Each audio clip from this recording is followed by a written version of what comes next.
suis Valérie de Demoiselle étrange, bienvenue au podcast Vision et Révélation.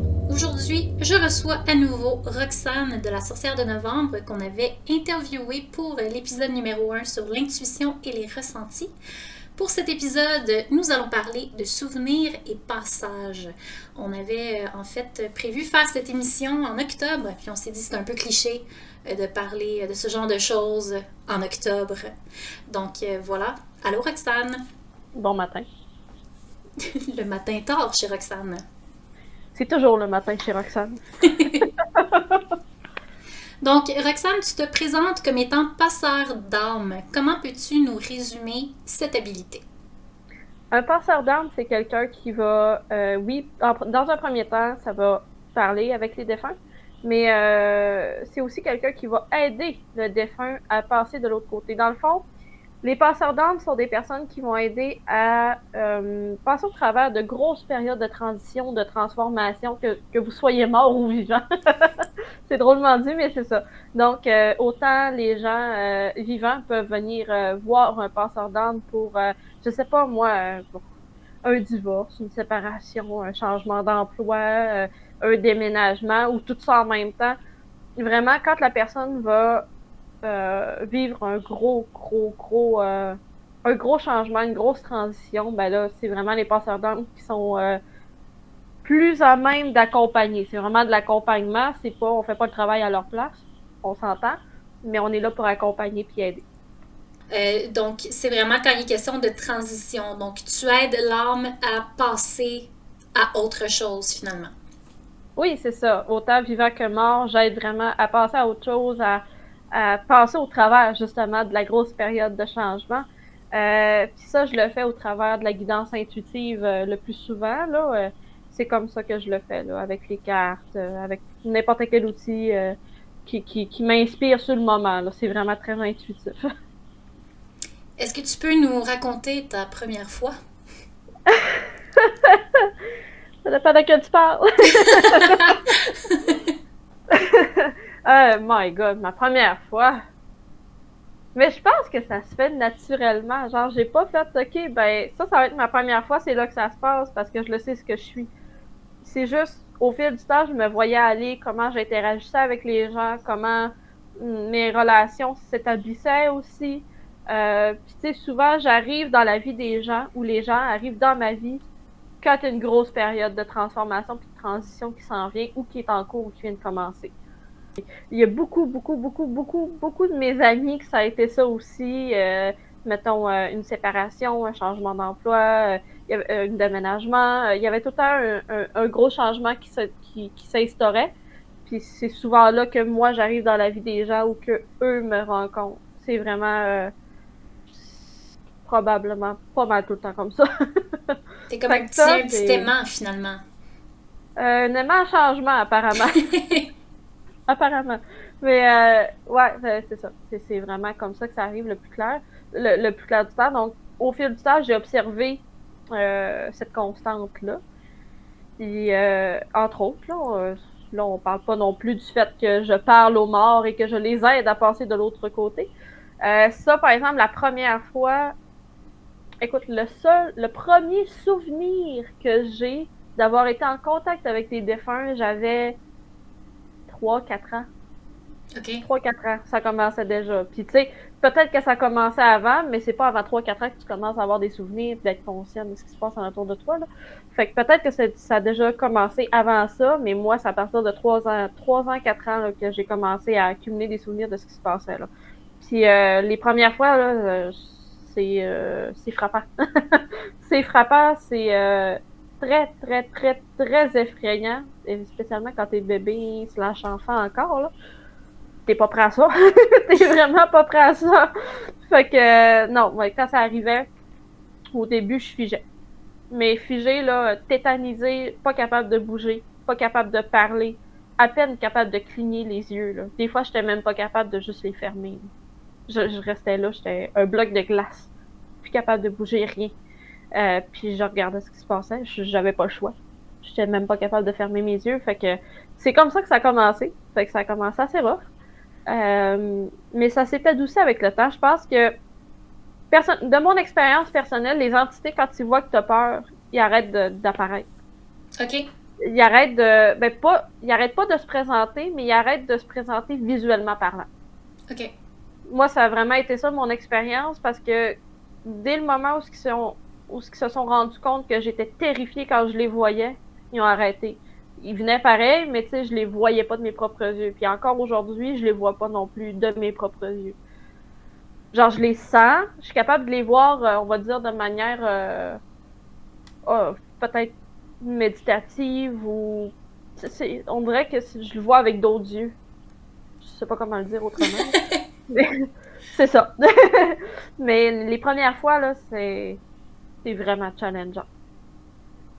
Puis, bon, évidemment, quand tu étais petite, tu as eu cette crainte-là, mais est-ce que tu as déjà eu peur pendant une connexion, là, à l'âge adulte, disons, avec une âme? Est-ce que tu as déjà eu une peur face à une connexion? Je pense que n'importe qui de sensé ne peut pas être en connexion avec un défunt sans avoir peur, ne serait-ce qu'un minimum. OK. Parce que ça reste quand même l'inconnu, puis même... Puis c'est de l'énergie, hein, c'est quand même imprévisible. Tu sais pas ce qui peut arriver, tu sais. Ça peut être la grand-mère de quelqu'un qui se présente pour une communication avec un défunt, puis finalement, au cours de la session, je peux me rendre compte que finalement, c'est loin d'être la grand-mère, puis ça peut être vraiment quelque chose d'autre de vraiment plus mauvais, mettons. Fait que je pense que c'est sain d'avoir quand même une petite peur tout le temps, une mini, là. Faut pas que ça empêche de fonctionner. Mais une expérience en particulier, par exemple, que j'ai vraiment, vraiment eu peur. J'ai vraiment commencé à avoir peur plus vers adolescence, début, adulte. Là, j'ai commencé à avoir peur parce que je voyais des choses que je voulais pas voir. Du genre, je sais pas, t'as sûrement déjà entendu parler du Hatman. Oui. Bon, je l'ai vu, mon frère l'a vu. Puis on l'a vu ensemble et séparément. OK. On l'a vu souvent. Puis regarde, je t'en parle, là, puis j'ai des gros chairs de poule, là, puis j'ai des frissons. Là. Je me sens pas bien quand j'en parle. Il y a dans mon premier appartement, là, j'étais visitée souvent, mais même si je le voyais pas de mes propres yeux, ni avec mes autres yeux, je le sentais que c'était mauvais, là, que c'était pas là pour me faire plaisir. Là. Ça a vraiment été... ça a été difficile parce que j'étais toute seule en plus dans l'appartement. Je vivais toute seule. Fait que, tu sais, j'avais comme pas de présence rassurante pour comme m'épauler et m'encourager à faire quelque chose. Ça. Il a fallu que je me botte le beigne toute seule. Fait que, tu sais, c'est ce genre d'apparition-là, on va dire, en gros guillemets, qui m'ont vraiment, vraiment fait peur. Me semble que dans un autre appartement aussi, c'est arrivé qu'il y avait des présences vraiment, vraiment pas plaisantes, qu'il a fallu que je mette, mettons, genre 4 bols de sel dans les coins d'une pièce pour comme neutraliser l'énergie un peu. Ça a fait du bien, ça a fonctionné, mais tu sais, ça fait pas partir. Ça fait juste calmer les choses. Sinon, tu sais, j'ai fait des nettoyages dans des maisons, là, fait que j'en ai vu des affaires, là, mais je te dirais que la plus effrayante, ça a vraiment été le Hatman. J'étais adolescente, là, j'avais 13, 14. Ben, c'était dans une maison spécifique en plus. Mais il était là.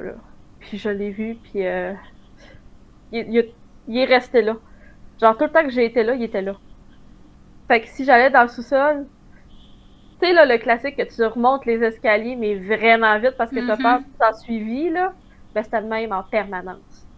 Permanence. C'était vraiment, là... Oh. Puis je sais pas c'est quoi cette entité-là, je sais pas d'où elle vient, j'ai pas fait de recherche parce que je fais juste en parler, puis man, ça me met tellement dans tous mes états, là. J'ai ça. N'en parlons plus, n'en parlons plus. Ah ouais! Mais est-ce que parce que là, tu dis souvent que c'était dans certains lieux en particulier, donc ces entités-là te suivent pas techniquement, ils sont sur place. Ouais, c'est ça, ils sont sur place, ils m'ont jamais suivi, là. J'ai jamais eu d'entité qui me suivait ou que... Non, jamais d'entité qui s'est attachée à moi, mais je m'assurais d'être bien protégée, là. Quand je vais faire, mettons, des nettoyages dans des maisons ou que je me sens pas bien, je traîne un pentacle avec moi, sur moi, tout le temps. Assez que j'ai fini par me le faire tatouer, j'ai dit là, c'est beau, là. Je vais le faire tatouer, là, comme ça. Mais ouais, je traînais tout le temps un Pentac avec moi, puis parce que pour moi, c'est ça que ça représente, là, c'est une protection quasiment infaillible pour moi, là. Fait que je le traînais. Je pense que c'est en partie dû à ça que j'ai pas rattrapé, y a rien qui m'a suivi, là. Mais une chance. Faut faire ça en étant préparé, puis en étant bien consciente des risques, puis faut pas faire ça comme, comment je dirais, comme une tête folle, là. Ah, genre, ça me suivra jamais, voyons donc, c'est des conneries, puis ouais. Comme dans les Qu'est-ce que ça films. t'arrive? Comme dans les films avec la petite planchette. Ouais, c'est ça, exactement. La fameuse planchette que j'ai envie de... Ah, c'est une connerie. C'est tellement une connerie. Et par rapport à ça, est-ce que ça prend un don particulier pour faire ce que tu fais ou des gens peuvent, par exemple, apprendre à développer cette habileté-là? Ma croyance personnelle, c'est que ça prend vraiment une capacité spéciale. Mais, tu sais, on voit des enquêteurs paranormaux qui sont capables quand même d'avoir des réactions puis des expériences via des outils, etc. Fait que je pense que c'est quand même accessible à tous. Mais pour faire ce que moi je fais, ça prend quand même un petit plus. Par rapport à ça, parce que là, c'est sûr que nous, pour le mois de novembre, c'est un mois qui est destiné à la purification, destiné justement à laisser aller ce qui est derrière soi. Quelle importance est-ce que toi, tu accordes au passé? Ça a une grande importance pour moi sur plusieurs aspects. Je te dirais que premièrement, c'est important pour savoir c'est quoi le vécu d'une entité. Parce qu'une entité peut se présenter à toi de manière extrêmement effrayante ou très graphique. Là, on parle de sang, on parle de... Bref. Mais savoir d'où cette entité vient rend la communication plus facile puis l'acceptation de la voir plus facile. Parce qu'une entité qui va arriver hyper méchante, hyper fâchée, dans des grosses émotions intenses, souvent c'est parce qu'ils ont vécu un trauma puis que c'est pour ça qu'ils sont décédés puis ils n'ont pas encore allumé. Ils n'ont pas encore réalisé que c'est à cause de ça. Donc c'est là l'importance du passé, ça aide à passer, à justement passer au travers puis à passer à une autre étape. C'est vraiment important pour l'entité puis aussi pour la personne qui fait face ou ben, pas qui fait face, qui travaille avec elle, j'aime mieux dire ça comme ça. Aussi, le passé, pour moi, ça a été important pour savoir d'où je venais, mais aussi pour expliquer ce que j'étais, pour comprendre d'où ça vient. Donc, moi, ça a été beaucoup la généalogie qui m'a aidée pour comprendre vraiment. Puis ça, je pense que je t'en ai parlé une fois. Fait quoi, le passé est vraiment important, mais il faut qu'il reste à sa place. C'est ça, faut pas vivre dans le passé non plus, il faut s'en servir pour avancer. Oui, exactement. C'est ça qu'ils disent. Ben, ils ont raison. Est-ce que garder les souvenirs d'un défunt bien vivide peut aider à connecter avec lui? Je dirais malheureusement oui. Dans le sens où, si on garde les souvenirs trop vivides, tout le temps, puis qu'on passe pas à d'autres choses, ça va empêcher l'entité de passer à autre chose de son côté. Ça va la rattacher à son passé, à sa vie qui vient de terminer. C'est pas sain ni pour l'entité, ni pour la personne vivante. Jusqu'à un certain point, là, on s'entend, là, au début c'est normal, mais maintenant il faut passer à d'autres choses. C'est vraiment, vraiment, vraiment important. C'est extrêmement malsain de garder ça vivide trop longtemps.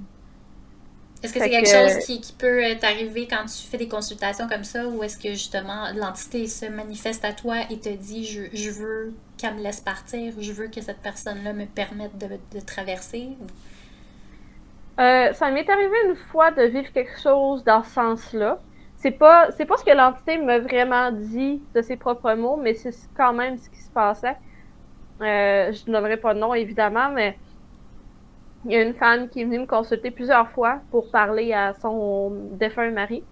Tu sais, c'est quand même jeune, là. Pas jeune, genre 20 ans, là, mais mettons 50-60 à peu près. Puis, alors, je sais pas, là. Alors, je sais pas, elle voulait pas passer à d'autres choses. Tu sais, on le sent, puis on s'en aperçoit dans ce temps-là, quand quelqu'un nous consulte par désespoir, puis incapacité à passer à autre chose, plus que je veux juste recevoir un message, ça fait longtemps, puis tu sais, il y a vraiment une grosse différence d'attitude entre les deux, là. on s'en rend compte assez rapidement. Puis même l'entité, ce qu'elle me projetait, c'est qu'elle était bloquée. Elle était littéralement bloquée. C'est vraiment la sensation qu'elle donne. Donc, de là, j'ai connecté les points. J'ai fait, OK, elle veut pas passer à d'autres choses. Lui, il reste là, mais ça fait longtemps qu'il devrait être passé à d'autres choses. Ça ferait vraiment longtemps. Parce que ça faisait quand même longtemps qu'il était décédé. Donc, je me rappelle plus de ta question, mais c'est ça. Je demandais si justement si c'était déjà arrivé qu'une entité t'avait dit écoute, qu'elle me lâche la grappe, il faut que je quitte. Ben, tu sais, généralement, ben moi, de mon expérience, les entités me l'ont jamais dit clairement, mais ils le font sentir. OK. Moi, c'est vraiment comme ça là, que je le perçois puis que je le reçois. Et selon ton expérience, est-ce que tu as déjà remarqué des points communs par rapport au passage vers l'autre monde? Donc, soit des expériences de vécu qui se répètent constamment ou certains types de manifestations, disons. Si on a des choses à régler avant de partir, Mm-hmm. Très peu de fois. OK. Parce que généralement, quand je connecte avec une entité, elle est déjà passée de l'autre côté. Généralement. Fait que, tu sais, mais oui. Oui, mais souvent, quand ils n'ont pas passé de l'autre côté, c'est vraiment les vivants qui les retiennent. C'est vraiment ça que j'ai vu le plus souvent. Par contre, des entités, comme je disais tantôt, qui peuvent apparaître fâchées ou avec des grosses émotions négatives vraiment intenses, ça, souvent, c'est parce qu'ils n'ont pas réglé quelque chose avant de partir, puis c'est resté là. Ou ils n'ont pas compris pourquoi ils ne sont pas partis. Ça, c'est 2 points communs que j'ai vus d'entités qui n'ont pas passé de l'autre côté, puis qui ont, généralement, ces entités-là, ils ont vraiment des grosses émotions négatives vraiment intenses. Fait que ça, c'est les points communs que j'ai remarqué, moi, avec le temps. Et parlons du voile, ce fameux voile dont on parle toujours vers la fin octobre. Est-ce qu'il y a réellement des moments plus bénéfiques que d'autres au niveau de la connexion avec le monde des défunts? Je te dirais que plus je vieillis, plus je vois une différence d'énergie, plus Samhain arrive. Ça vient pas bonifier mes connexions, nécessairement. On dirait juste que... On dirait que l'entité est plus proche. Puis il n'y a pas d'autres moments dans l'année où est-ce que c'est ce genre de connexion-là se répète? Moi, personnellement, je le sens un petit peu durant les nouvelles lunes. J'ai l'impression que durant les nouvelles lunes, mon intuition est plus exacerbée. Je catch plus d'activités intangibles, on va dire. Je suis plus à fleur de peau là, à ce niveau-là. Là. Je suis vraiment, vraiment plus sensible. Souvent, quand les nouvelles lunes approchent, il y a plus d'entités qui vont venir à moi d'eux-mêmes, sans que je les appelle. Ça peut arriver quand même assez souvent. Mais ouais, ma perception est vraiment plus exacerbée durant les nouvelles lunes, puis durant le temps que le voile s'amincit. Une question personnelle, mais qui va probablement connecter plusieurs personnes du public aussi. Est-ce que quelqu'un comme moi, qui croit pas aux entités, pourrait être approché par une âme? Parce que j'ai partagé quelque chose récemment pendant une formation où est-ce que je disais que je faisais du scrying avec un miroir noir. Et j'ai vu dans ma réflexion changer pour une espèce de vieille femme au crâne dégarni. Et par un drôle de situation, j'ai perdu la connexion avec ma réflexion. Je me suis reconcentrée et j'ai revu la vieille dame dans le miroir, mais elle était devant moi. Donc ma réflexion était là, dans le réel, mais derrière la vieille femme, puis la vieille femme était devant moi. Puis ça m'a profondément bouleversée. En plus, il y avait une odeur de, tu sais, le vieux cuir chevelu, là, de vieille madame. Là. J'avais cette odeur-là, puis une odeur de clou de girofle qui m'est montée dans le nez. Puis encore aujourd'hui, cette odeur-là, je ne supporte pas. Puis quelqu'un avait passé le commentaire pendant que je partageais ça. Comme un livre ouvert, je me suis toute dévoilée. J'ai toute raconté cette histoire-là. Moi qui ne crois pas aux entités. Puis elle m'a dit, t'as probablement que ton esprit a bloqué cette expérience-là pour plus que ça se reproduise. Est-ce que ça peut se produire comme ça pour quelqu'un comme moi, par exemple, qui ne croit pas nécessairement aux entités de cette façon-là? Est-ce que c'est possible que nous, on ne puisse pas les percevoir justement parce qu'on est fermé à l'expérience? Moi, je pars du principe que tout est possible dans la vie. Fait que je pense que oui, c'est possible. Surtout si tu le vis toi-même, je veux dire, ça en est la preuve. Mais en même temps, il y a des gens qui veulent pas voir. Ils veulent pas réaliser que oui, finalement, ça existe. J'ai la preuve dans ma face, elle est là, mais non, ça existe pas. Fait que c'est sûr que, tu sais, si l'entité, elle prend toute sa petite énergie là, pour venir te voir, puis que finalement, tu restes quand même dans ta mentalité que, oh non, ça existe pas, j'y crois pas, ou pas de cette façon-là, par exemple, ben, l'entité va faire, ben là, ça sert à rien. Elle me croira pas, elle croit même pas que je suis là. Fait qu'elle va aller voir quelqu'un qui est plus ouvert, tant qu'à moi, là. C'est comme ça que je vois ça. Parce que, tu sais, une chose que j'ai remarqué avec le temps, c'est que les entités sont vraiment respectueuses, la plupart, là, les bonnes, on va dire. On va le dire comme ça, là, pour le commun des mortels, parce que moi, je crois pas au bon mauvais. Là. Mais ils vont respecter les limites des vivants. Fait que si toi, tu dis, ben, regarde, je veux plus te voir, j'y crois pas, je veux pas, ben, ils viendront pas. OK. À moins vraiment qu'il y ait un gros message important à transmettre que, genre, là, ils vont peut-être transgresser la limite, mais autrement, ils vont respecter, là. On a reçu quelques questions du public pour toi. La première qui est, bon, très pointue, mais voilà. D'après Alan Kardec, grand médium, il disait que de prendre des cartes pour des messages défunts ne servait à rien. Et il disait aussi que de prendre des croix ou autres pour se protéger des entités ne nous protégeait pas. Quel est ton avis là-dessus? Au niveau des cartes de tarot ou de toute autre carte ou outil divinatoire afin de communiquer avec les défunts, moi, je te dis par expérience que ça peut aider. C'est pas ça qui va établir la connexion ou établir la communication, mais ça va la fluidifier. Ça va vraiment la renforcer. Moi, c'est comme ça que je le vois. Comme, par exemple, si, admettons, j'ai une consultation avec une personne qui me demande, bon, communique avec telle personne dans ma famille qui est décédée, OK. Mais cette journée-là, je me sens un peu fatiguée ou pas toute là. Ben là, je vais utiliser peut-être mon pendule. Moi, c'est ça que j'utilise le plus souvent. C'est un pendule qui me permet vraiment de renforcer ma connexion puis de fluidifier ma communication avec l'entité. Puis, au niveau des croix et de la protection de tout objet X, Y, Z pour la protection, j'ai pour mon dire que c'est toi qui donnes une fonction à un objet. C'est toi qui décides, OK, toi, tu vas me servir à protéger. Toi, tu vas me servir à, voyons, mettons, exacerber une connexion. Toi, tu vas me servir à purifier. Ben, c'est toi qui donnes l'intention à l'objet. C'est toi qui crois que l'objet va faire ça, puis c'est ce qui fait que ça va le faire. C'est ça. Plus fort tu y crois, plus ça va être efficace.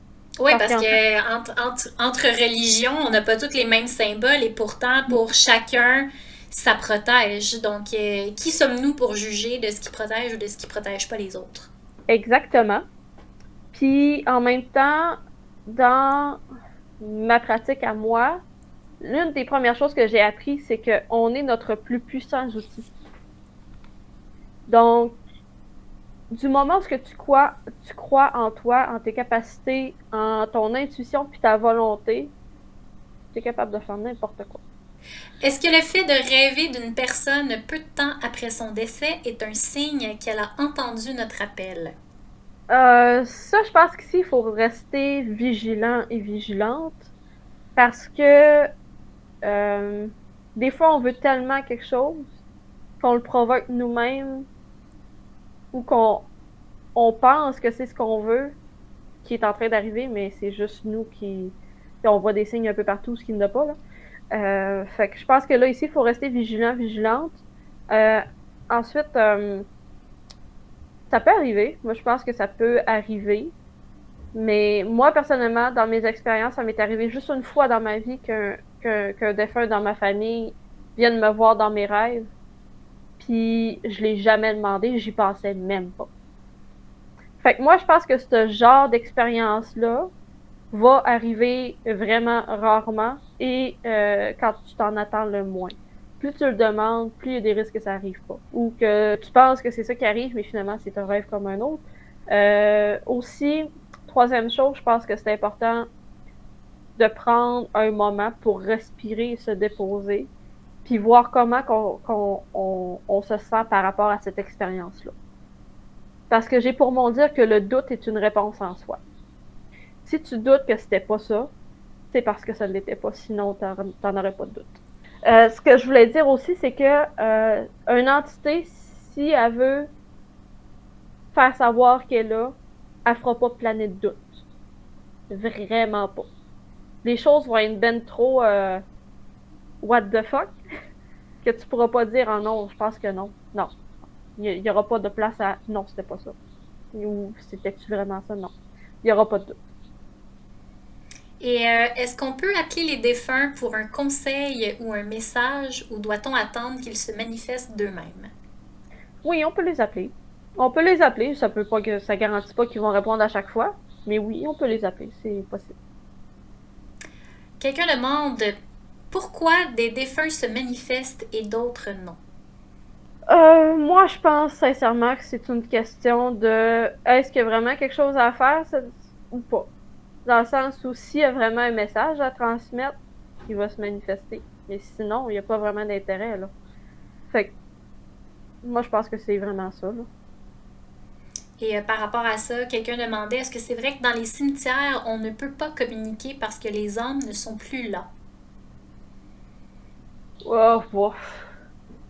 Écoute, je suis capable de communiquer avec un défunt dans mon bain, là. Fait que, je pense que, je pense que si tu y tiens vraiment, tu serais capable de communiquer avec une entité à peu près n'importe où, mais tu sais, moi, personnellement, quand je vais dans un cimetière, c'est pas les entités que je sens, mais plutôt la lourdeur de ce qu'ils ont vécu.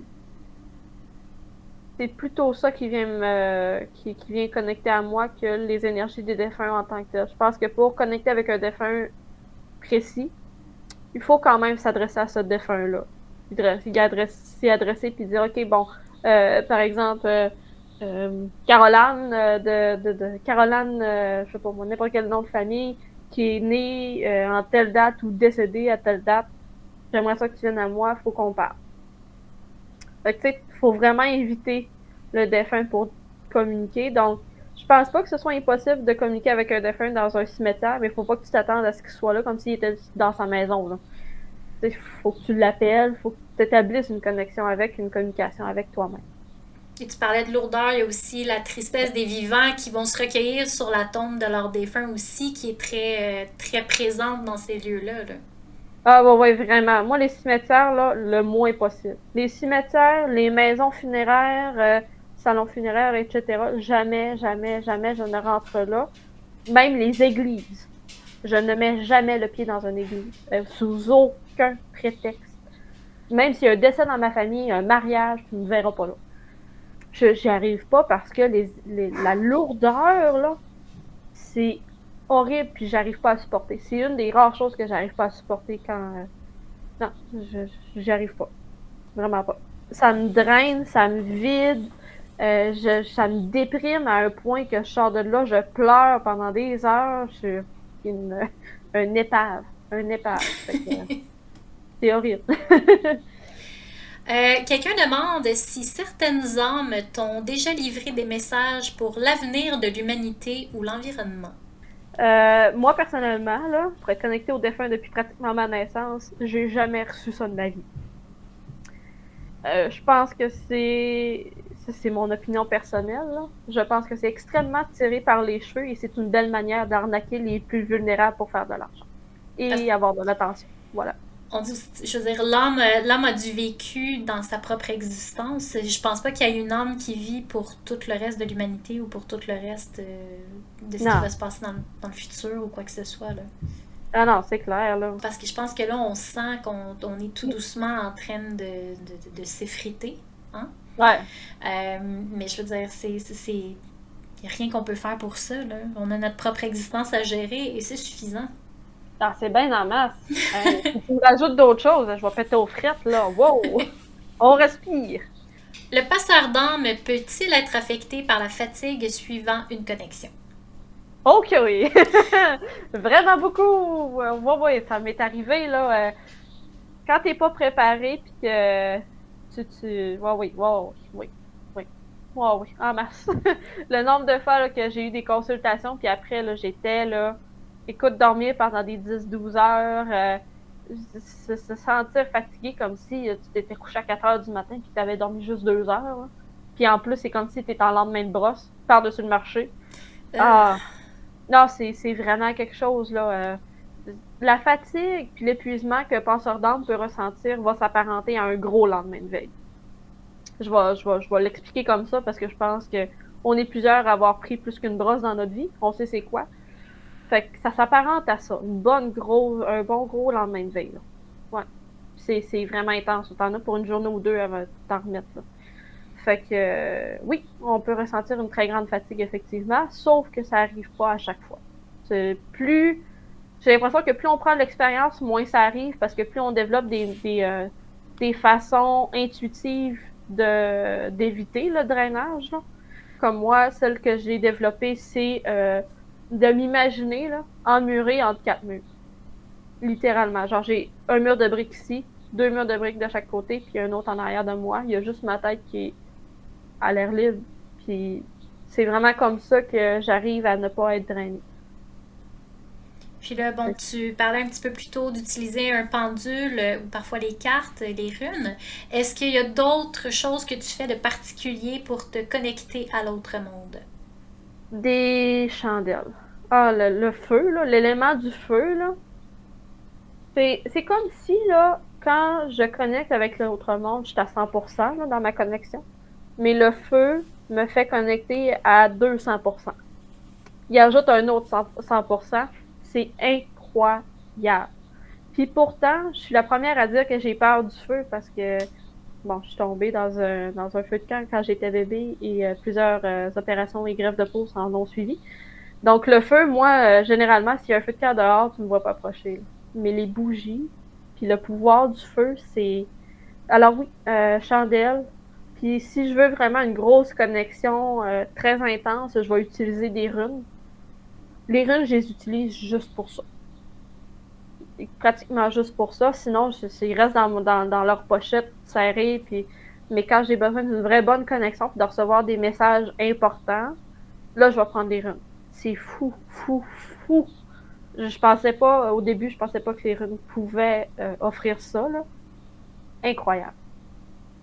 Est-ce que c'est déjà arrivé qu'un passage ne se fasse pas, que tu tentes d'aider, que ce soit vivant ou défunt, et que vraiment...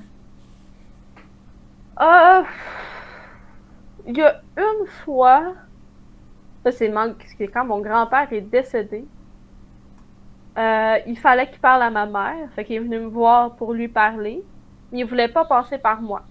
Il voulait rien savoir de passer par moi. Il a fallu que je le fasse passer par une grande amie à moi, celle dont je t'ai parlé hors podcast il y a quelques minutes. Il a fallu que je fasse appel à elle pour qu'il puisse livrer ses messages à ma mère avant de passer de l'autre côté. Fait que c'est pas que j'ai pas été capable, mais l'entité, mon grand-père, ne voulait pas me mêler à ça. OK. Fait que oui, c'est déjà arrivé de cette manière-là. Sinon, dans mes fonctions, on va dire hors familiales, non, c'est jamais arrivé que ça n'a pas fonctionné. C'est jamais arrivé. Et quelle serait la bonne chose à faire si on sent qu'un défunt rôde et qu'on aimerait que cela cesse? Moi, un truc bien simple, puis j'en ai parlé tantôt encore, hors onde, c'est de mettre 4 petits bols de sel dans la pièce où les activités sont les plus intenses, où on sent que l'entité est le plus présent. Comme ça va atténuer la présence. L'humain va moins la sentir, ou plus du tout. Puis faire appel à un médium ou une médium pour s'en occuper. Médium, on va dire passeur d'âme plus que médium, là. Parce qu'il y a une différence entre les deux. Donc, moi, c'est ce que je ferais. Sinon, si on veut pas faire appel à un passeur d'âme ou une médium, ben, je vais conseiller le truc que je t'ai parlé tantôt du lampion. On ouvre les stores, on ouvre les rideaux grands ouverts et on allume un lampion pour le défunt en lui expliquant, regarde, je t'installe, j'ouvre les rideaux pour toi, pour que tu vois la lumière, j'allume un lampion pour toi, pour vraiment t'aider à passer, fait que quand t'es prêt, tu peux y aller. T'sais. C'est vraiment d'instaurer le passage dans le physique pour créer l'énergie dans l'intangible, pour que l'entité, pour faciliter le passage de l'entité. L'encens que je trouve qui nettoie le plus, là, c'est la myrrhe ou le bois de santal. Le bois de santal, c'est... Je pense que ça va plus nettoyer au niveau personnel, son énergie à soi. Ça va exacerber la connexion.